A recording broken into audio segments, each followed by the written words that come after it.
In Bloodborne, you play as a hunter that must use their skill and cunning to take down savage beasts. But what if instead of all that crafty nonsense, I just strapped a grenade to the end of a sledgehammer?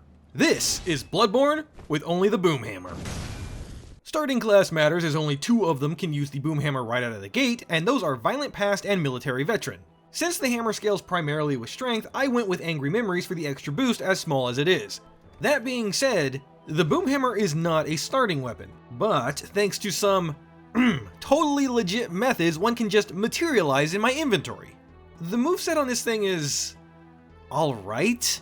I like the wide sweeping attacks, but it deals primarily blunt damage, which is the worst physical typing in the game. It does have fire damage on it, which is helpful, unless of course there's a boss that resists blunt damage and is already on fire, but like that combination would ever happen. Also, just for fun, I decided to only use the ignited form of the hammer, so hitting enemies regularly, such as you're currently seeing on the screen, is not allowed. And yes, I totally did this just for the visual example and not because I'm an idiot who forgot which buttons to press. Going forward, if this rule is broken, then I have to either die or Hunter's Mark out to reset the encounter. Anyway, I do the standard run prep stuff like grabbing some bloodstone shards, grabbing my first fashion upgrade, make some instant fried chicken, upgrade my hammer to +2, then sell the clothes off my back to get 3 points into strength, and now I think I'm ready for the first boss, the Cleric Beast. I wasn't super worried considering this is the first boss of the game, but I did miss the free headshot at the beginning and saw some surprisingly low damage numbers, which is a bit concerning considering that the Cleric Beast, like most things with a pulse, is allergic to fire. If I was doing this little damage at the start of the run, I'm not looking forward to how it ends. Another problem that I actually didn't notice until much later is that the rally potential on this weapon is really low. Like, honestly, probably less than the Fist of Gradia, which is nuts and unfortunate as I won't be able to play hyper aggressively. All that being said, it is still the first boss, so taking him down was not an issue. With his echoes, I get a bit more strength and start working on my vitality, then head straight to Father Gascoigne. So, the good news is that the light attacks can stagger him. The better news is that the charge attacks can knock him down. I was actually very worried about him and any other hunter fight because without a gun to parry, I am forced to engage at a disadvantage. The knockdown strat was useful, but we won't see its full potential until much later in the run. Either way, I Claymore Gascoigne in the face until he pulls out Wolf Mode, at which point he no longer gets knocked down, but does still stagger when blown up. And after a few more swings, he goes down. I then grab the Blood Gem Workshop tool and proceed to the Cathedral of the Deep. Wait, wrong game. I make sure to have a nice chat with Jeff so I can introduce him to some of my lady friends later, then take a quick break to channel my inner Link. Relaxing. After that, I talk with Alfred, who, upon being so overjoyed at our newfound friendship, gives me the written lyrics to Call of Cthulhu. Do you get it? Because the song has the word Cthulhu in it, and it's fire, so it's fire paper. Do you get the joke? Unfortunately, as you probably guessed, I'm not able to use fire paper to buff my weapon, which I mean, it sucks, but at least I still have Beast Blood. Now watch me forget about that for the majority of the run. You know, this weapon might not be the best, but it is damn fun. After running through Old Yharnam, I have more than enough shards to make my boom hammer a +3, then I use the rest of my echoes to get a couple of vitality levels. I then, for no reason at all, decided to return to Central Yharnam to talk to Gilbert and get the flame sprayer. I also spoke with Eileen the Crow for some bold hunter's marks. Oh, and I sent the old lady to the chapel, but that's like -7 on the importance scale. At this point, I figured it was time to take on the blood-starved beast. Now, I wasn't super worried about her, then I saw even a charged explosion didn't do a lot and I became at least a little bit worried. But lowish damage aside, the actual thing I was concerned about was her movements. She likes to do that dash circle strafe thing, so it's hard to get her with a charge attack. Sure, regulars work, but they aren't that effective. Then during phase 3, she just starts to radiate toxicity. Funnily enough, the fight actually went extremely well until the very end when things started to fall apart and I got slow poisoned multiple times, but a few good whacks brings her down. Grandma, you doing okay over there? Anyway, with BSB down, I now have access to lower upper cathedral ward, which means I can get into the old workshop for some clothes, a bone, some weird expired nerd's rope, and a hairpin. Worst time capsule ever. I then grab a couple of things from around Cathedral Ward proper, but the only one that really matters is the twin bloodstone shards for upgrading. Next, I make my way over to Himric Charnel Lane. Does not bode well that I cannot one-shot a dog. I grab some shards here, and a couple from this scurrying beast here. Okay, you get the point. I collected the upgrade materials. I start the Witches of Himwick fight and immediately peace out to get rid of all my insight. Since I'm here, I go ahead and upgrade my boom hammer to +5 and get my strength up to 22. I could have taken the hammer to +6 had I went to grab more shards from near the entrance to Yahar Ghul, but it's only the witches, right? I'll be fine. Right? So, the witches are... well, I mean, they're the witches of Hemwick, definitely that. I will say the first one caught me off guard when she exploded as a counter to my exploding, but that is pretty much the only interesting thing that happened. I do a considerable amount of damage, and by taking out the second one before the first, I avoid actually interacting with the fight. The witches of Hemwick get blown to pieces in just a couple minutes. My prize is of course the Rune Workshop tool. This build doesn't really need runes as I'm not generally in any extra danger, so more vials aren't needed, and it's not a Quicksilver bullet build, so those aren't necessary either. Still, I'm sure I can find something. Next, I have an up close and personal encounter of the Stranger Danger variety where he stuffs me in his sack and takes me to the dungeon. Kids, don't try this at home. Just for the heck of it, I put on Gascoigne's set and pretended to be a member of the church to move Adela to the chapel. I literally don't interact with her after this, so there is, no reason to, but, you know, something good moral character. I then grab the Moon Rune, some more Twin Bloodstone shards, then open the shortcut door for later. I bring my boom hammer to +6 and equip the Moon Rune, then it's off to fight the next boss, Dark Beast Parl. Yeah, so I was a little surprised that my exploding mallet charge attack wasn't enough to shatter his limb in one hit, which definitely caused a couple scares during the fight when he was able to combo me, but it only took 1 or 2 follow-up swings to bring him down, then I had time to score the free hits. Unfortunately, near the end of the fight, I had run out of limbs to break, but he kind of backs himself into a corner at low health and decides to scream instead of doing literally anything useful, netting me the win. Now, the Spark Hunter badge is cool and all, and so is the extra boost and echoes, but neither of those things are the reason I wanted to take on Parl now. No, the real reason is to complete Juro's quest. By completing the simple steps of not killing him and then approaching him from behind, he will have forgotten that he attempted to gun you down earlier, and if you befriend him, he'll award you the Powder Keg Hunter badge. And with this, I am able to buy the Ashen Hunter set. Where is my drip? I specifically requested it. So I looked it up. Juro has to die.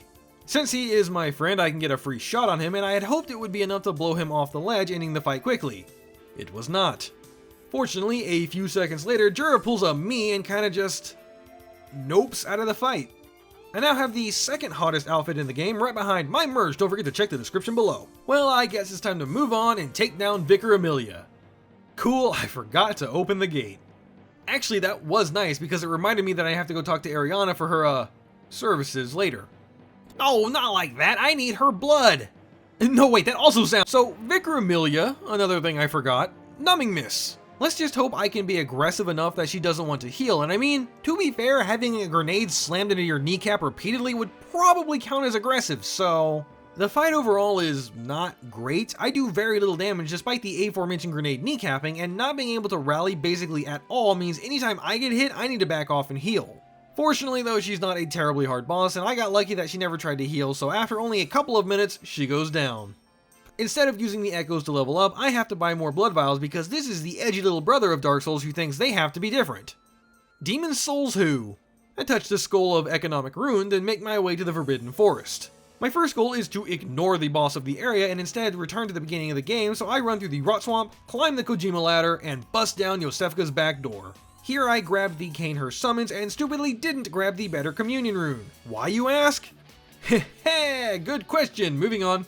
Oh boy, the key to the DLC. Wee. You think Martyr Logarius is compensating for something? So I'm not actually here to fight the boss yet. I mean, I could, I'm not particularly worried about that encounter, which probably means he's gonna kick my ass, but the reason I am here is obviously for the various Bloodstone chunks, as well as the many expensive things I can collect and sell. I cleaned Castle, but actually didn't immediately sell everything because plot narrative reasons. I did get a level in strength though. I then make sure to get Ariana's blood. I don't actually recall if this is a necessary step in her questline or not, and as we will see later, Bloodborne can't math anyway, so even if I missed her nerd's rope, I'd have another chance. Also, I don't think Grandma's doing too good. Probably fine. Don't kink shame me. Time for the Hunter's Nightmare, and by time for the Hunter's Nightmare, I actually mean time to collect some rocks and bounce. Hey everyone, guess what boss I'm not looking forward to?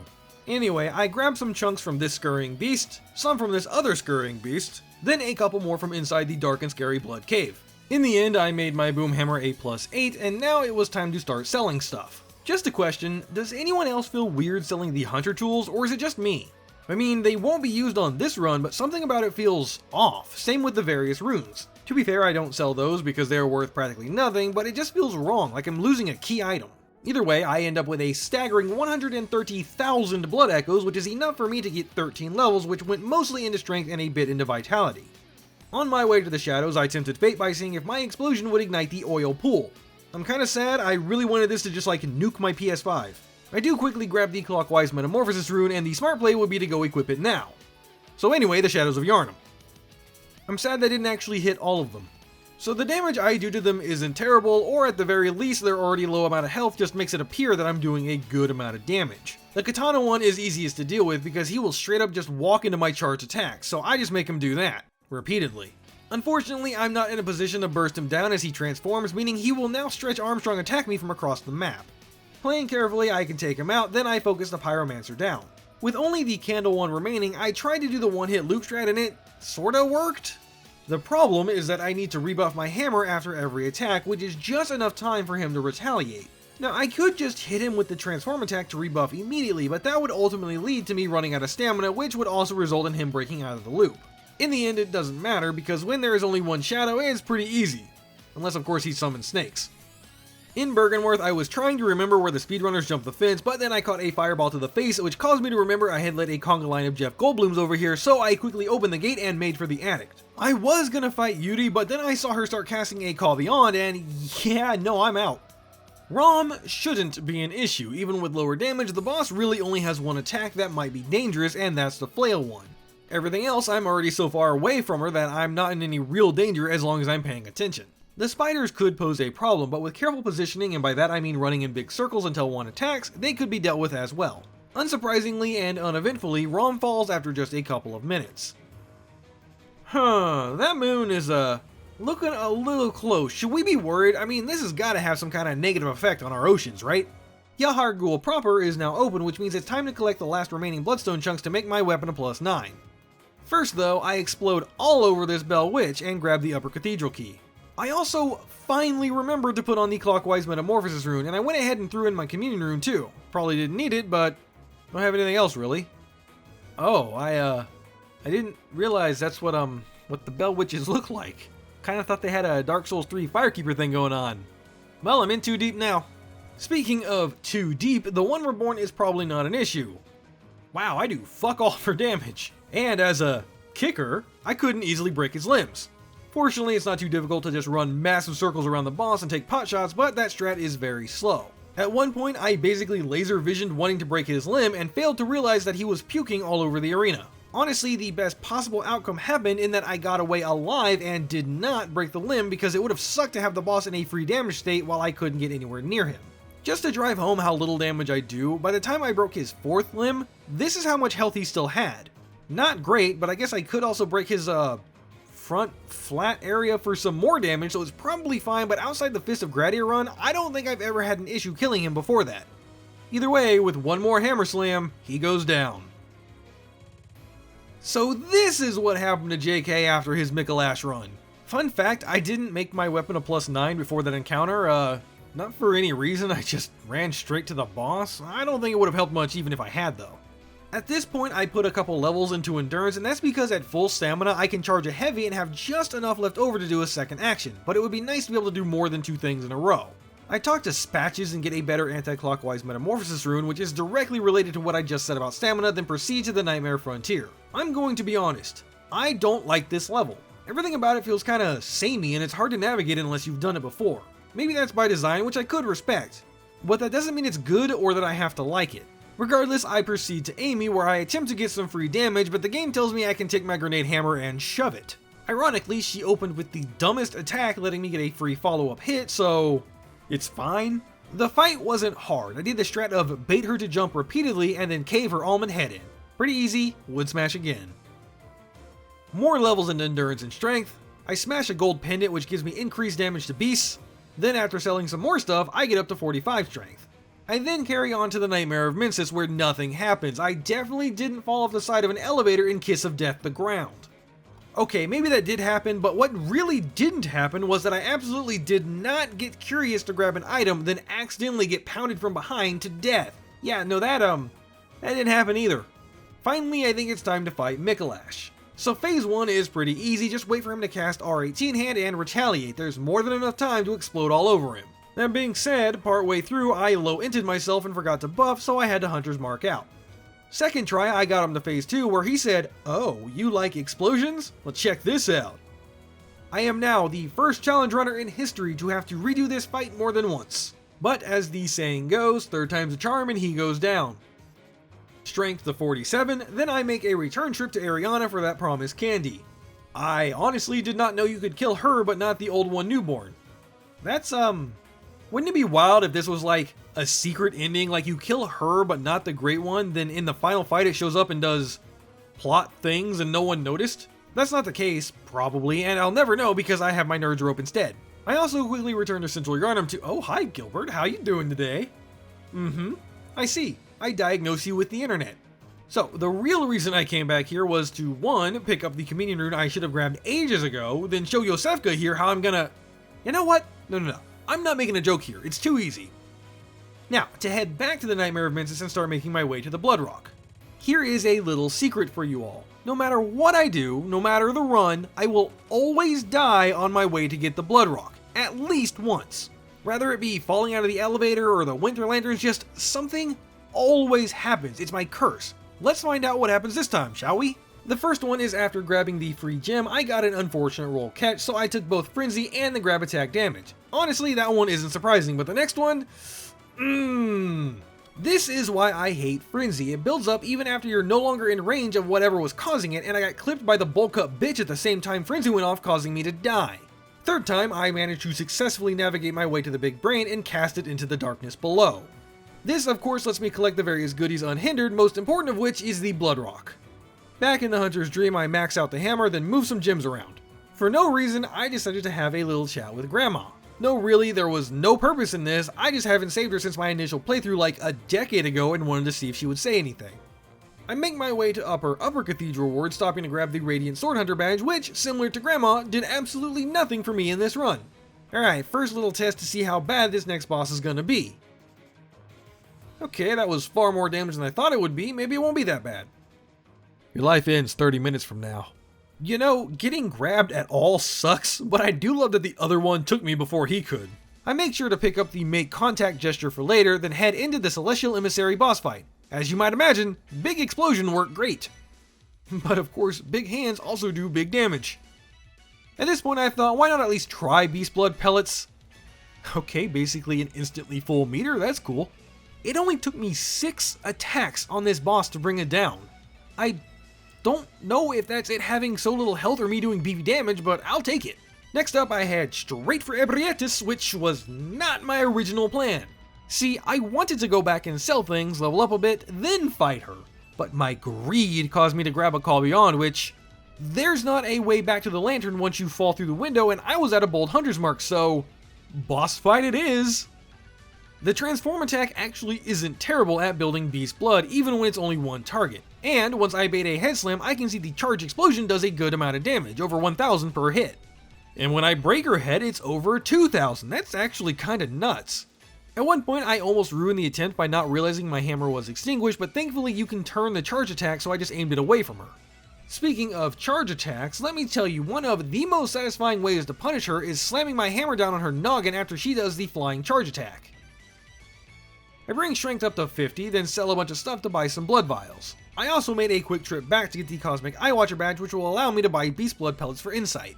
Finally, I returned to the Nightmare of Mensis to head to the brain and get the good moon room, but then something weird happened. One of the guys wanted to join me in the elevator, and then I phased through the floor. Thank you, Bloodborne. I L-pose in front of the eye until it tells me its favorite day is Monday, then return to the dream to equip it and the better communion rune I had picked up earlier. At this point, I figured I had already done all the other optional bosses, so I might as well round out the cast. Since I'd already cleared out the castle on my way up, all I had to do was make my way to the boss real nice and easy like. Yeah, that's about what I expected. Overall though, phase 1 is pretty normal. I tried to do the whole dodge to his side, hit him once, repeat thing, but needing to rebuff made it not so reliable. I do try to use the transform attack out of a dodge, which sometimes works, but it felt kinda awkward and it put me in a bad position should I need to dodge quickly. Phase 2 begins with a massive back shot to knock him out of buffing. Not that it would really matter in this case since I'm not using any projectiles, but still, free damage is free damage. Pretty sure I got hit by the last possible frame of that explosion. Honestly, nothing exciting happened in this fight except at the end he dash canceled his flying attack, giving me slight panic, but I still came out on top. I put on my nice shiny new hat, which reveals the hidden area that was already in this hidden area because Miyazaki was a fan of Inception, then grabbed the unopened summons. I hand it off to Alfred, who is overjoyed to be invited to the party, so happy in fact he accidentally squashes the hostess. Oops. Out of embarrassment, he dies, dropping the Radiance Rune. Now, I'm gonna be real honest, I thought the Radiance Rune was the one that increased stamina recovery. It's not. That comes from the Hunter Rune, which is Eileen's questline. No, the Radiance Rune increases healing by 2%, which... okay, I'll take it, but man, I should really read before doing runs. Either way, I'm pretty sure that's all the optional content besides the DLC, so I guess it's time to do Murgo. I'm totally not running away from the DLC, no really. Now, I didn't expect Murgo to be a problem. She's not, I'm just bad at video games. Like, really bad at video games. Well, okay, that time I didn't die at least, I just forgot to buff the weapon so I had to restart the fight while she was one-shot. On the fourth and final try, Murgo meets the business end of a claymore, and that's everything but the final boss is done in the base game. I use my echoes to get a couple points in strength and endurance, then I guess it's time for the nightmare.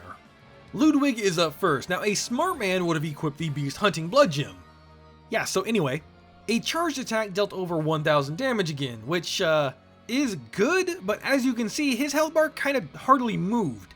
All the DLC bosses just have a crazy amount of health, and I'm not really looking forward to it. On the first attempt, I was doing okay until I kind of just threw the fight. I honestly don't know what happened here, but sometimes that's how it goes. Second try, something I didn't really expect happened. I got Ariana'd into a visceral attack. Now, I didn't explicitly say that viscerals weren't allowed in this run. Of course, you could say it's not a boom or a hammer, so not allowed, and I get that, but honestly, I just let it slide. Sometimes we need a little break, you know? If you disagree, go ahead and scream at me in the comments. That's fine, I don't mind. After all, they are good for the YouTube algorithm. Oh, also, as this is the winning attempt, I made sure not to get the free visceral by going for a charged heavy instead of a regular R1. Next, after accessing the research hall, I tried to grab Lawrence's skull, but these two hunters told me to go fuck myself. Second try, they called me an old man and asked me how many times they had to teach me this lesson, but I did get the skull, so it's all good. After properly navigating the research hall, I decided to take the speedrunner's route to the boss. I am not a speedrunner. Eventually, I made it all the way to the Living Failures, where I promptly failed the attempt by swinging with an unbuffed hammer. I really just kinda stopped thinking at some point, didn't I? I actually died while hearthing out, but that's fine, they just wanted me to become the Alivant failure, I guess. Whatever, on the next try, I don't make the same mistake, and the boss goes down relatively painlessly. Not the best weapon for the fight, but pretty much anything beats the Fist of Gratia, I suppose. Next up is Lady Maria, and this is where I finally understood the potential of the boom hammer against hunter enemies. It's exploding jump attacks. Maria is a very easy encounter, if you can parry. Obviously, I am unable to, so I was a bit worried. Now, the other strat of walking to her side does still work, but my lower damage means I have to stay longer in the fight, which means that there is a higher chance I will die. Which is totally accurate considering the attempt you're seeing is the 5th one. But, with my new explosive idea, I just have to wait for her to lore walk at me and then throw myself through the air like a madman bringing down some TNT on her face. Of course, there are other chances to hit her, like when she does her charged or jumping attacks as long as you're in range and the phase transition, though I wouldn't recommend more than one quick attack there as positioning is way more important in this fight. One interesting thing is that she actually put me in a repostable state with her swords, and I didn't know that was possible. Also, she apparently has a unique visceral attack where she hugs me, and all this does is cement why she is best girl. Unfortunately, best girl or not, she has to go down. No, wait, that would be a good thing. I mean, I have to end the fight. With her echoes, I get a staggering 1 point in endurance and then just use the rest to buy some blood vials. Well, with only 2 DLC bosses left to go, I figured Orphan would be the easier one, so I make my way through the fishing hamlet. Didn't know Lemon invaded me. Aside from that accursed death, nothing really happens on the run to Orphan. Since I'm only using one weapon, I didn't even bother picking up the other blood rock. As far as the fight itself, I wasn't too concerned because there is at least one safe backstab opportunity in each phase. The problem is that I suck. Second attempt was so bad that it's hardly worth mentioning. The only reason I am is because I think it would be funny to be able to talk over the whole thing. I'm not timing it, but if I had to guess, I'm already dead. Third attempt was where everything worked out. Sure, I scuffed it to high heavens, but I mean, a win's a win, right? Like I said, phase 1 might as well be free. He has a lot of openings, but if you play the super patient game, you can just wait for him to jump over you and get a backstab. In my case, I ended up not really going for that strat exclusively, opting to get some staggers with multiple regular R1s. It takes about 3 to do it, but by using the transform attack plus the extra stamina I got, I'm able to actually get 2 of those per opening. Phase 2 though is where things got a bit iffy. First, thanks to being out of position, I missed the free backstab at the beginning and got punished for it. I was trying to bait out the triple slam attack, but he rarely did it. Instead, the charge that I struggled so hard with on other runs ended up being my best opening. I learned from JK that you can just dodge straight through him during it, and there's barely enough time to get a jump attack in after for some nice damage. It was a painfully slow fight lasting nearly 8 minutes, most of which was spent in phase 2, but in the end, he tried to ride the lightning and flew a little too close to my grenade. One DLC boss left. Lawrence definitely takes the cake for hardest boss at a staggering 8 attempts. That's actually not that many, but still. He resists blunt damage and, as you can see, is literally on fire, so has some crazy fire defenses too. Now, full disclosure, it did cross my mind to do the cheese in phase 1, but that takes forever, and I learned that with a decent amount of beast blood and hitting a broken limb, I can actually do some not terrible damage. This is probably the first time I fought Lawrence and didn't think it was all luck that I dodged his attacks. Do I have a new respect for him? No, not yet. At one point I actually managed to land a jump attack headshot and thought it was the run. Then I realized I hadn't repaired my weapon, ever, so I ended up doing virtually nothing for damage and had to bone out to fix it. Phase 2 is less of an issue, I think?